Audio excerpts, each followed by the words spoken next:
Hello and welcome to the next video in the teardrop ride.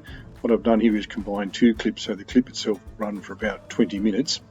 The first clip you'll see, at the end of the last clip I made a U-turn on the Goldsby to Terralga Road and came back through Roslyn, and then I'll continue along the Woodhouselee Road for quite a while and then make a turn onto the Roslyn Road, which will connect with the Crookwell Road, and then I'll ride into Crookwell. At which point I'll come to a park and stop, and then I'll be changing cameras. There'll be a little bit of messing about going on there. I should say, I explained in the last video why I made that U-turn there. I didn't want to drive on the dirt road anymore, and so I wanted to continue the ride but stay on sealed roads.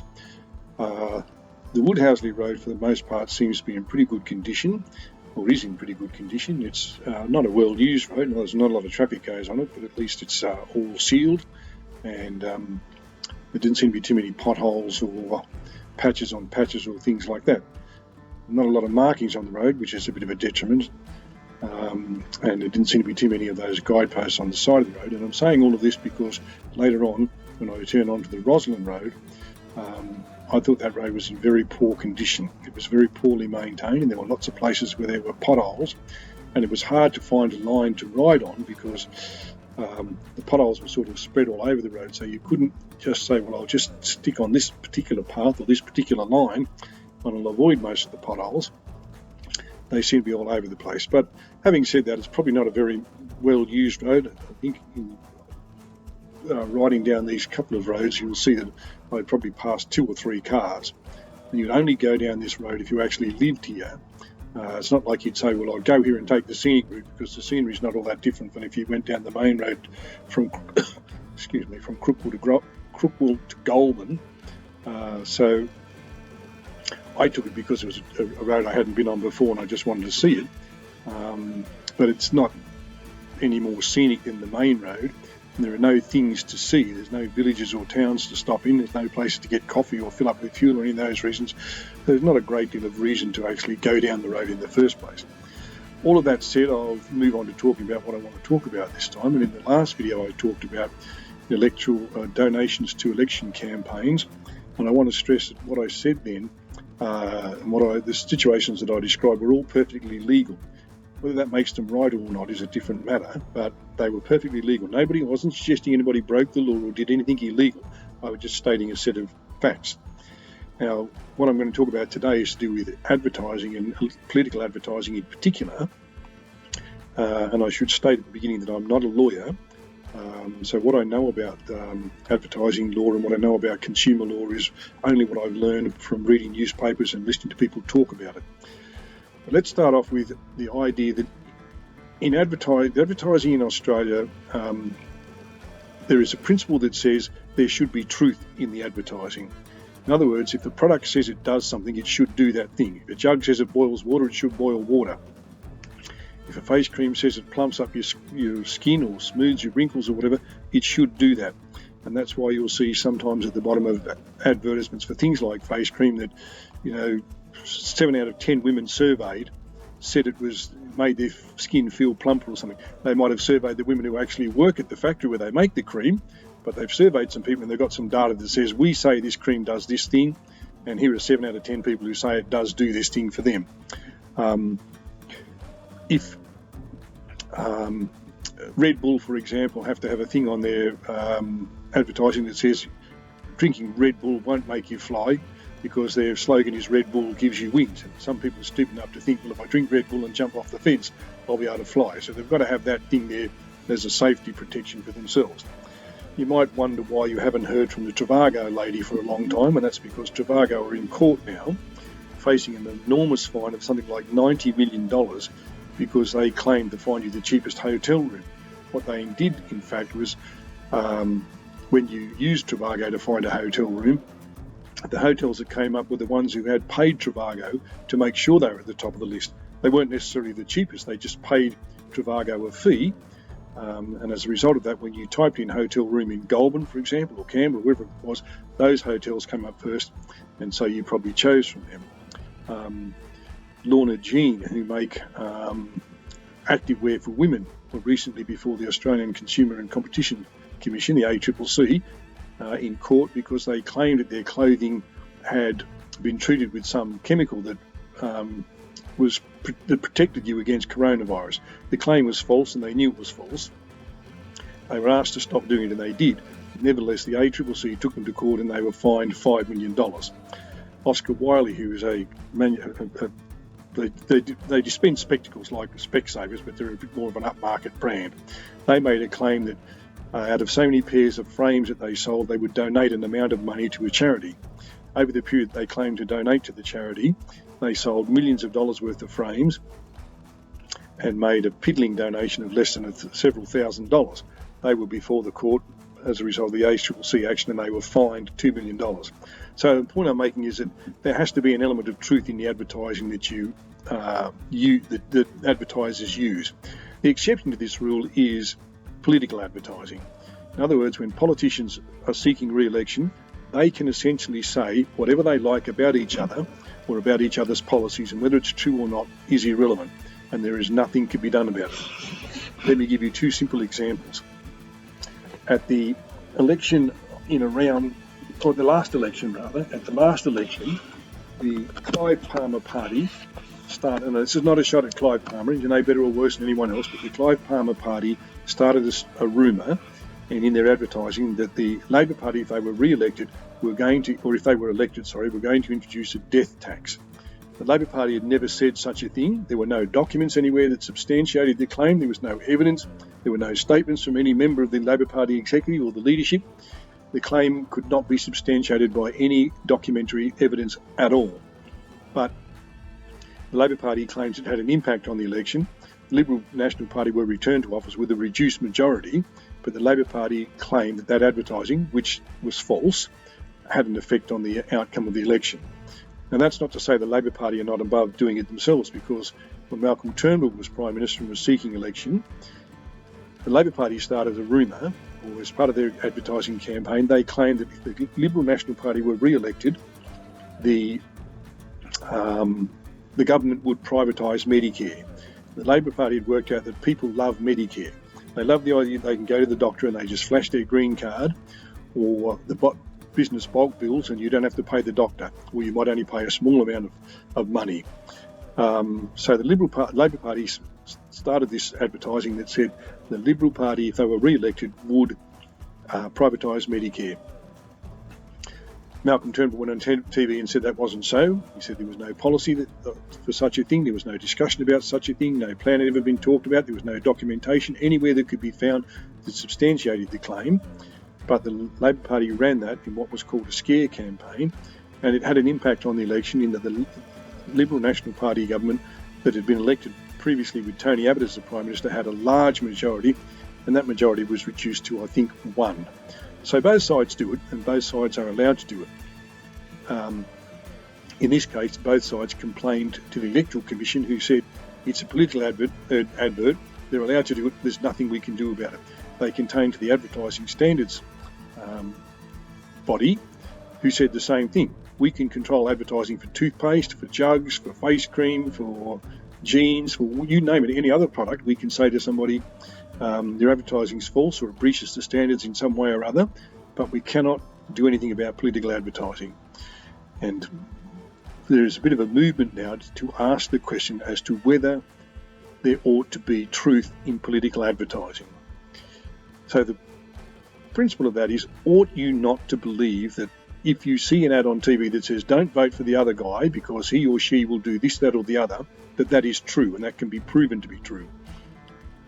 The last couple of elections, the ABC, pairing with various universities, have run what they call fact-checking, and they've looked into various claims made in political advertising, and they've researched that with the Parliamentary Library and statements from the various government departments that are responsible for these things, and either given the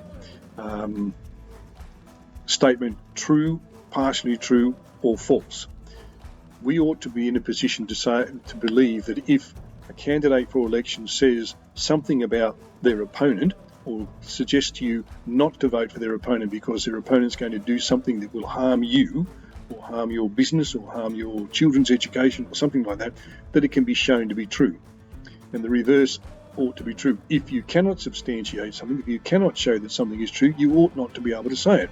If you can't say that your jug will not only boil your water, but it'll make you a cup of coffee as well, or that your toaster will not only toast the bread, it will put the butter and Vegemite on it, then you ought not to be able to say in politics or in political advertising things that cannot be substantiated and that aren't true. It's interesting to note that many of the laws that are passed by politicians, and this is not just to have a dig at politicians, I accept that they have a hard job to do, I accept that it's a difficult job to do, and I accept that probably most of them are hard-working, decent people, and they are an easy target. But the laws that they pass are laws that tell you how to live your life. Don't murder, don't steal, don't speed, don't take drugs, don't drink and drive, and so on and so forth. And for the most part, most people obey those laws because they're common sense and they make sense and they keep the community safe. But for some of those laws, the politicians exempt themselves. Number one example being the truth in advertising laws. Politicians are exempt from that. A second law they're exempt from is the do not call register. Do you know that if you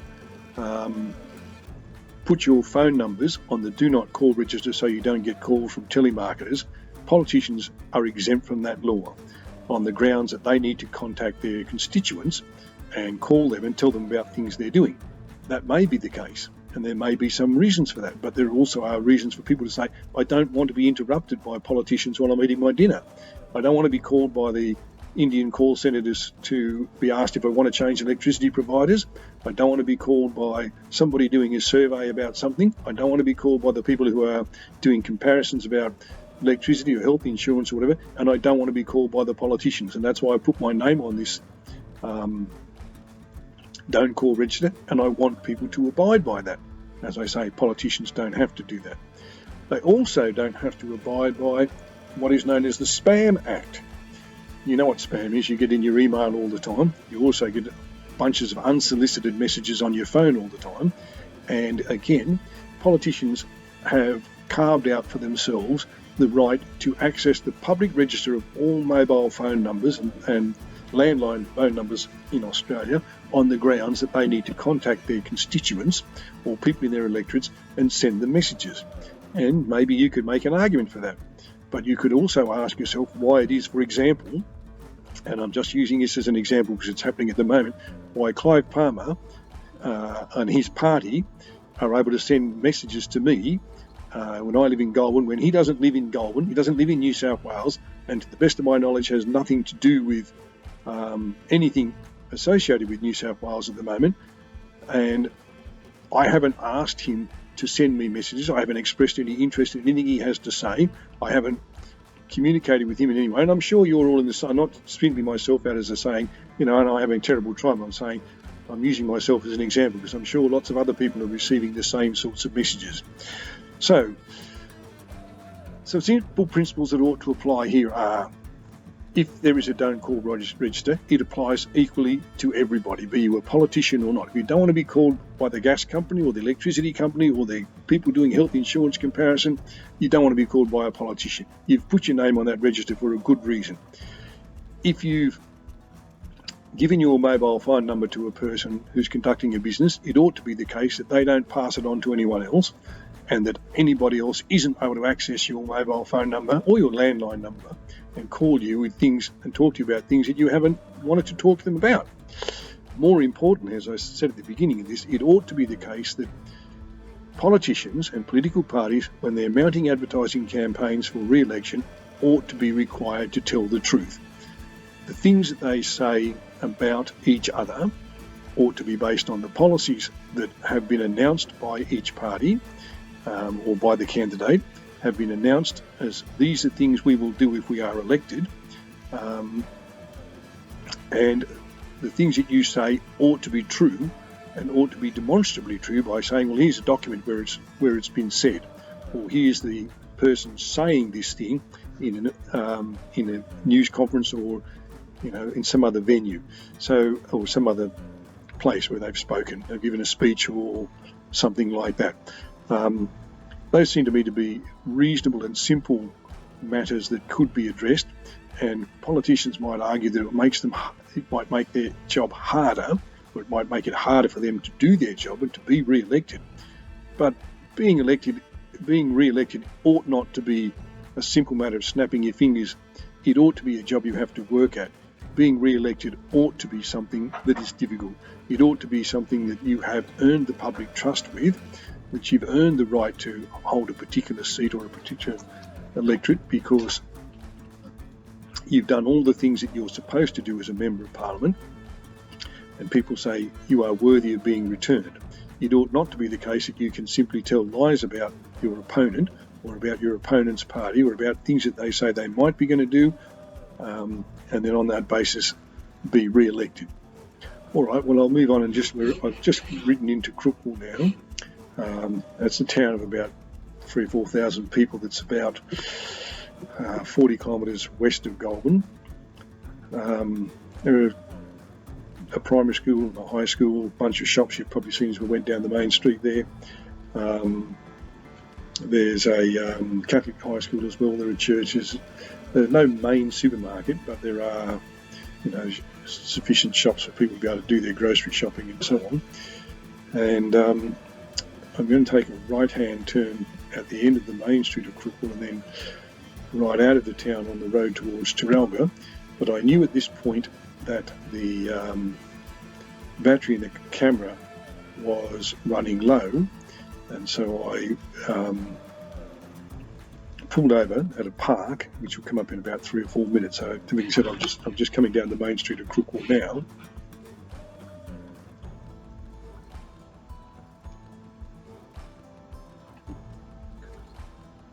You can see what is the CBD of Crookwell and the main shopping centre, just going through it now.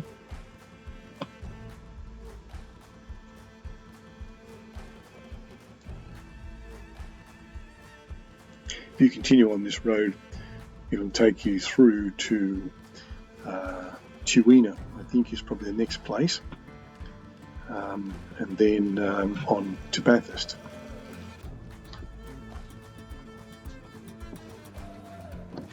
So I'm turning off the main road and going up this road to Terralga now.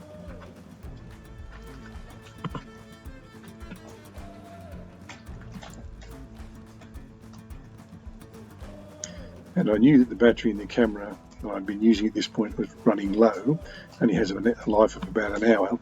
So I pulled into this park just up the road here and stopped, change batteries, change the cameras and use the other camera which has a much longer life.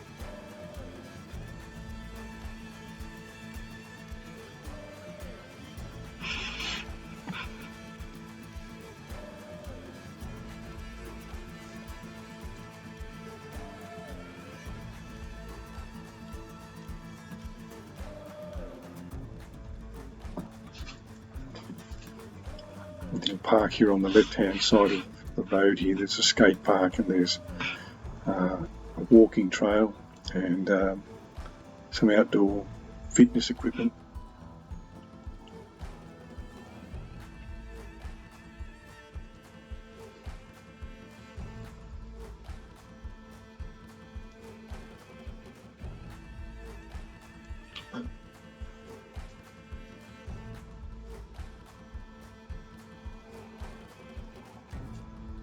I just pulled the bike over to the side of the road, dropped the stand and spent a few minutes getting hats and helmets and gloves and all that sort of stuff, fiddling around and getting one camera out and taking the one that was on the holder off and so on.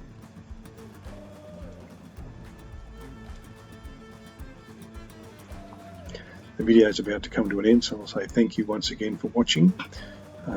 If you have any feedback about anything I've said, you're most welcome to add it to the comments at the bottom of the video, either on YouTube or Facebook, and I will attempt to get back to you with a response if I had something that I want to say about it. Thank you for watching. I'll talk to you next time.